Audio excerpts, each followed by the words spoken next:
Veja bem a expressão de Lucas. Um dos malfeitores. Dos. Está no plural. Então os dois eram malfeitores. Né? Se é malfeitores, como que vai receber a salvação em si imediata? Mas o estudo vai mostrar por que ele não recebeu. Duas coisas cruciais fizeram com que ele não fosse salvo. Jesus lhe respondeu: em verdade te digo que hoje estarás comigo no paraíso. O paraíso que Jesus disse aqui, todo mundo pensa que é o céu. Não é. O paraíso é um cemitério. Né? A oração do ladrão foi muito objetiva e contundente. Quando vieres no teu reino, ou seja, para o futuro, na sua segunda vinda. E a resposta de Jesus foi verdadeira e segura. Em verdade, ainda hoje, ele não falou do futuro, ele falou hoje. Então ele não prometeu salvação nenhuma. Ainda hoje estarás comigo no paraíso. Jesus não mentiu e não usou de subterfúgios para com o ladrão. Ele foi verdadeiro. Lucas 23, 50 a 53. E eis que certo homem chamado José, membro do Sinédrio, homem bom e justo, que não tinha concordado com o desígnio e a ação dos outros, natural de Arimateia, cidade dos judeus, e que esperava o reino de Deus. Presta bem atenção. José de Arimateia não concordava com o restante dos judeus que prenderam Jesus ao ponto de crucificar. Tendo procurado a Pilatos, pediu-lhe o corpo de Jesus. E tirando-o do madeiro, envolveu-o num lençol de linho e o depositou num túmulo aberto em rocha, que ainda ninguém havia sido sepultado.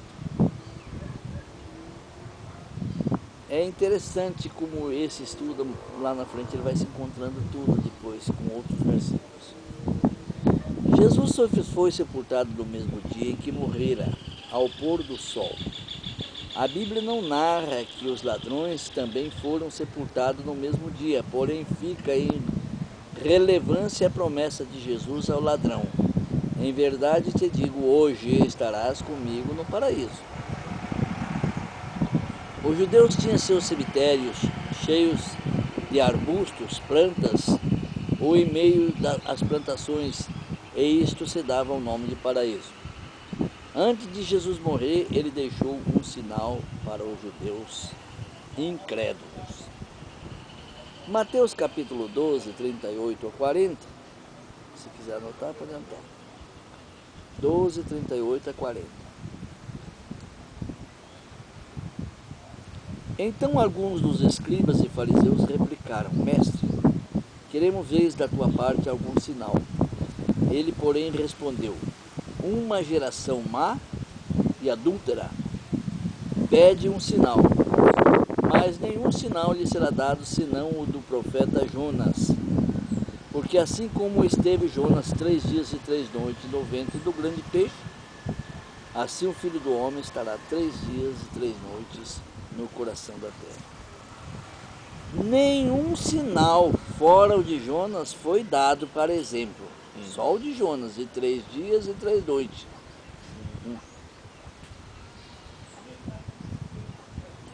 Os judeus incrédulos pediam sinal a Jesus em forma de milagres. Porém, Jesus não os faziam por causa das suas incredulidades. E por isso davam-lhes o sinal de Jonas e nem mais um outro sinal. Porque quando eles chegaram e pediram o sinal para Jesus, eles queriam ver que Jesus fizesse algum milagre. Mas para que fazer milagre com um pedaço de pau, com um pedaço de ferro? Se ele não tem entendimento e não vai crer? Né? Por isso que ele falou lá em Samaria, né? Mas o rigor da vinda do Senhor, do castigo eterno, vai ser mais duro para vocês de Samaria do que para Sodoma e Gomorra. Porque nenhum outro lugar Jesus fez tanto milagre e nenhum creu. Aí Mateus capítulo 16, de 1 a 4.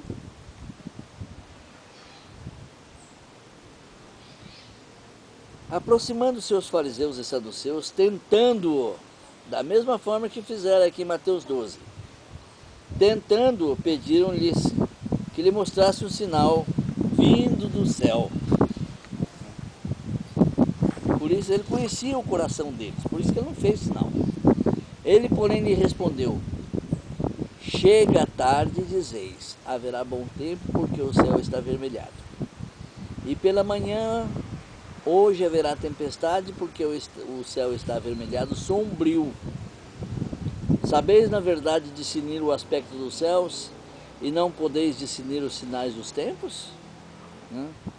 Uma geração má e adulta pede um sinal, e nenhum sinal lhe será dado, senão o de Jonas, e deixando-os, retirou-se. Está vendo? De Jonas de novo. É. Jesus passou no sepulcro 3 dias e 3 noites, foi sepultado na quarta-feira ao pôr do sol e ressuscitou ao pôr do sol do sábado para o domingo. Depois de ressuscitado, ficou por mais 40 dias na terra antes de subir ao céu. Então, veja bem, não bate esta situação com a promessa de Jesus. Porque ele foi só ressuscitado depois de 3 dias e 3 noites. E depois ele ficou mais 40 dias na terra. Veja bem como um ensinamento errado confunde a mente das pessoas. Ainda hoje estarás comigo no paraíso. Para eles o ladrão foi hoje para o céu. Se Jesus ficou mais 40 dias para subir ao céu e ele subiu sozinho, como fica essa história do ladrão? Aí você já começa a ver a mentira. Como é delicado. Em Atos capítulo 1, verso 1 e 2 e 3, escrevi o primeiro livro, dizia Lucas, ó Teófilo, relatando todas as coisas que Jesus começou a fazer e a ensinar, até o dia em que, depois de haver dado mandamentos por intermédio do Espírito Santo aos apóstolos que escolheram, foi levado às alturas. Isso depois do Pentecostes. A este também, depois de ter padecido, morrido, se apresentou vivo com muitas provas incontestáveis, aparecendo-lhes durante 40 dias e falando das coisas concernentes ao reino de Deus. Então ele ficou 40 dias mesmo. Jesus ressuscitou no 3º dia. E o ladrão?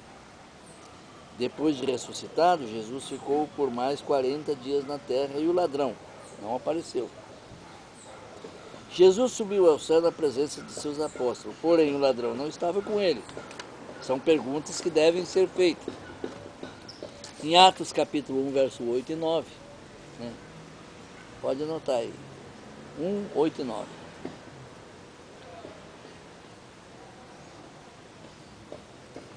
Mas recebereis o poder ao descer sobre vós o Espírito Santo. E sereis minha testemunha tanto em Jerusalém como em toda a Judéia e Samaria até os confins da terra.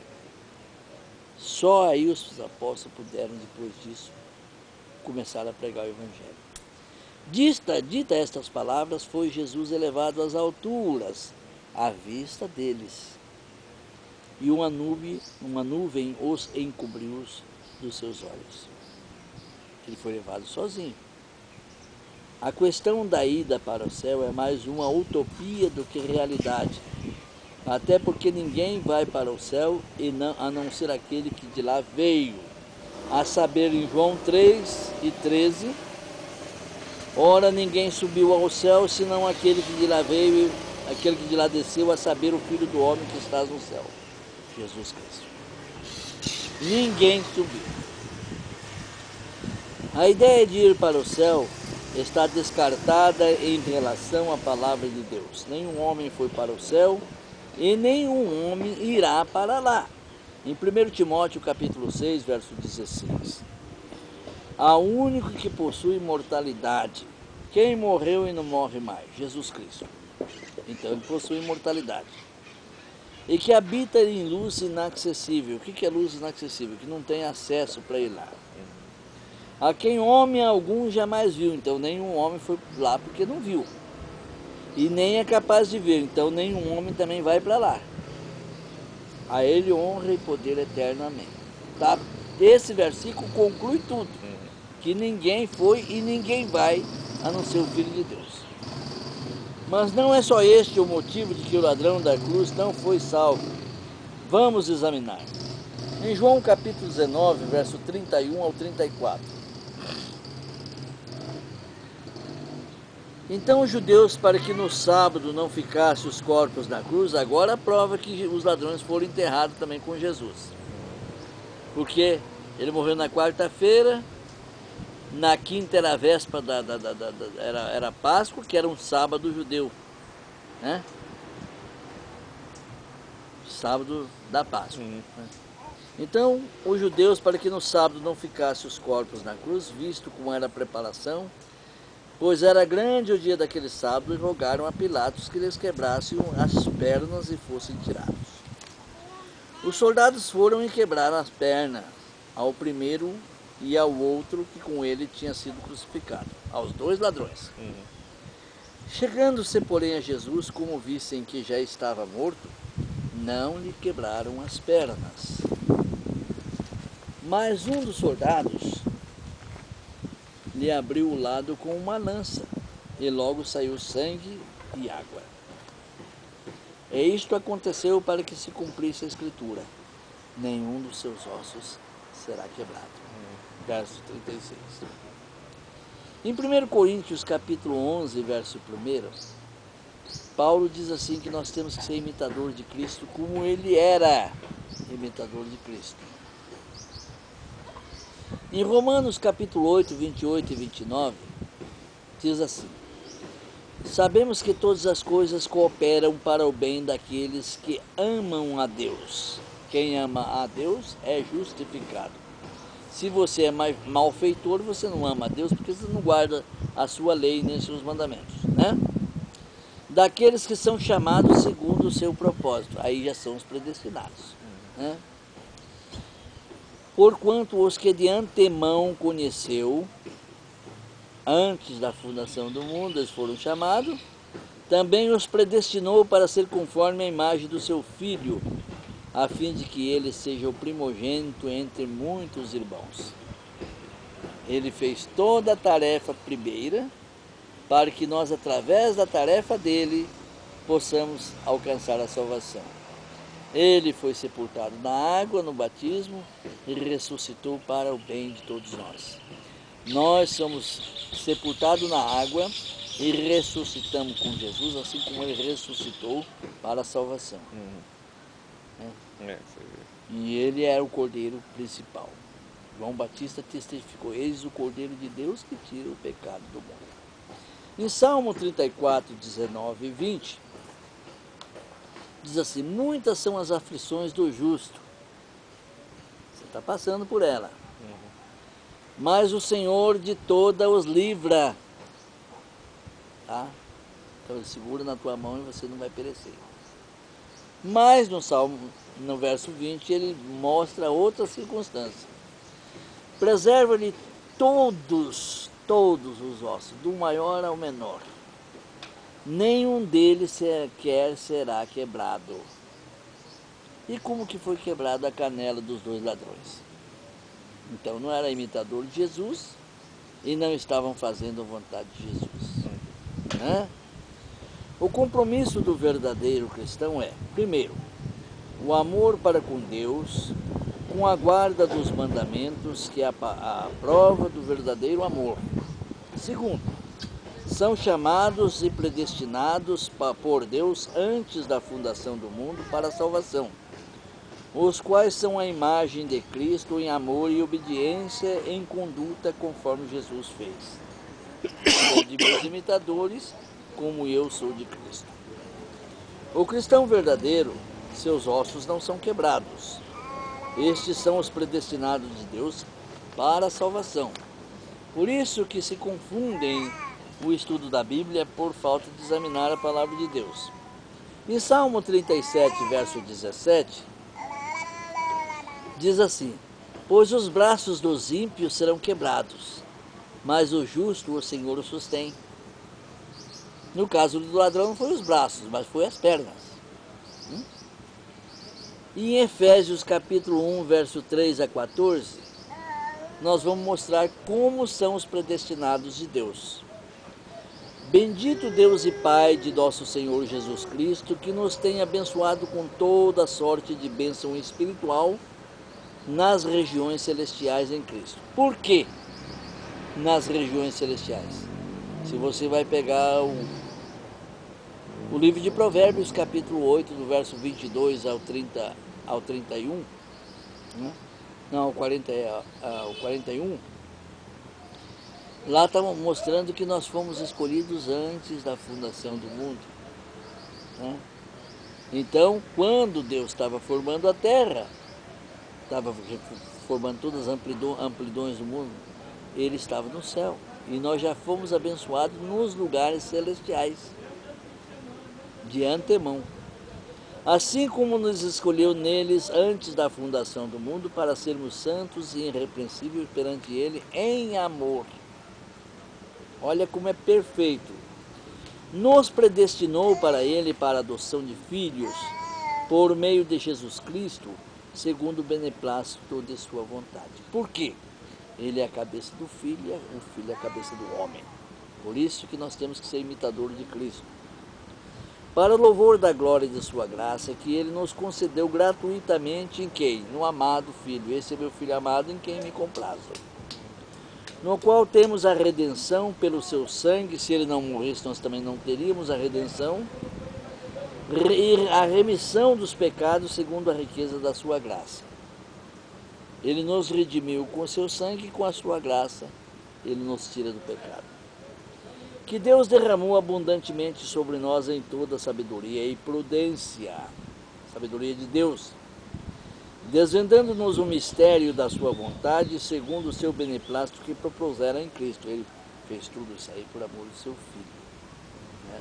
Por isso que Deus amou o mundo de tal maneira, de fazer converger, nos retornar a Jesus, nele na dispensação da plenitude dos tempos. Ou seja, você nasceu em 1967, né?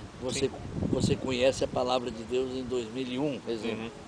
Então, você está em plena posse da tua plenitude. Só que em 81 ou 2001, você conheceu Jesus. Como você é um predestinado, automaticamente o Espírito Santo atua e você já aceita. Por isso que tem que pregar todo mundo, porque não está escrito na peça de ninguém ser um predestinado. Ele está na posse dele, na plenitude dele, no tempo dele. Foi em 2001 mesmo. É. Nele digo, no qual fomos também feitos herança, predestinados, segundo o propósito daquele que faz todas as coisas, conforme o conselho da sua vontade. Deus. A fim de sermos para o louvor da sua glória, nós os que de antemão esperamos em Cristo, antes da fundação do mundo. Quando aconteceu tudo isso com Jesus, nós nem sonhávamos em nascer. Mas nós nascemos agora e a plenitude do tempo, da benfeitoria, do predestinado veio sobre nós agora, na nossa posse. Em quem também vós, depois que ouviste a palavra da verdade, o evangelho da vossa salvação, tendo nele também crido, foste selado com o Espírito Santo da promessa. Você sabe qual que é o selo do Espírito Santo da promessa? Muito pensa que é o batismo com o Espírito Santo. O crente, quando ele é batizado, na igreja verdadeira, quando ele sai da água, vem o sacerdote, o pastor, o ancião, e ele ajoelha lá fora da água, e o pastor faz a oração com a imposição das mãos na cabeça de cada um. Neste momento, ele é selado com o Espírito Santo da promessa. Com o ladrão aconteceu isso? Está vendo? Com Paulo aconteceu. Com Paulo aconteceu. Com Paulo aconteceu. Né? Com o ladrão, não. Entendeu? O qual é o penhor. Isso aí nós fica penhorado para com Deus. É a nossa herança. Até o resgate. A sua propriedade em louvor e glória, até a sua vida para nos resgatar para a salvação. Viu como é diferente os ensinos? E todo mundo pensa, o ladrão foi para o céu. Né? É completamente diferente. Bem pelo que tenho observado pela Escritura, o ladrão da cruz não se encaixa nesses termos para ser salvo. Ele não foi herança de predestinados e tampouco foi selado com o Espírito Santo, e isto quer dizer ser batizados nas águas e selado com o Espírito Santo da promessa. Por outro lado, teve os ossos da perna quebrado, isto quer dizer que não foi preservado por Deus. Esteve crucificado com Jesus, porém não teve a redenção pelo seu sangue. É bem diferente. Está vendo? Em Isaías 53, verso 9.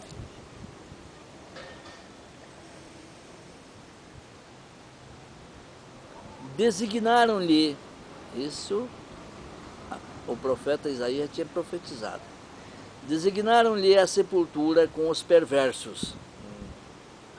Então, se ele fosse salvo, já não era mais perverso.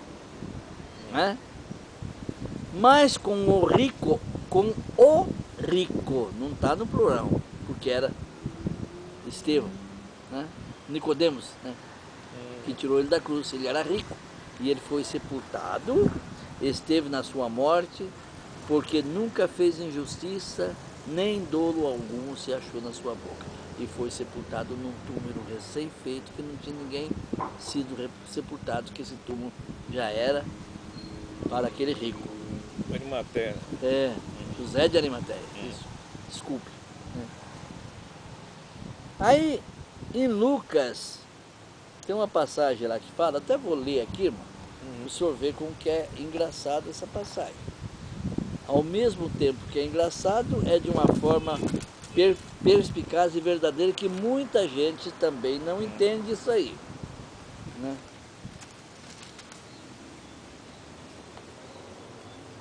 Lucas capítulo 23, verso 31 e 32. Diz assim: porque se em lenho verde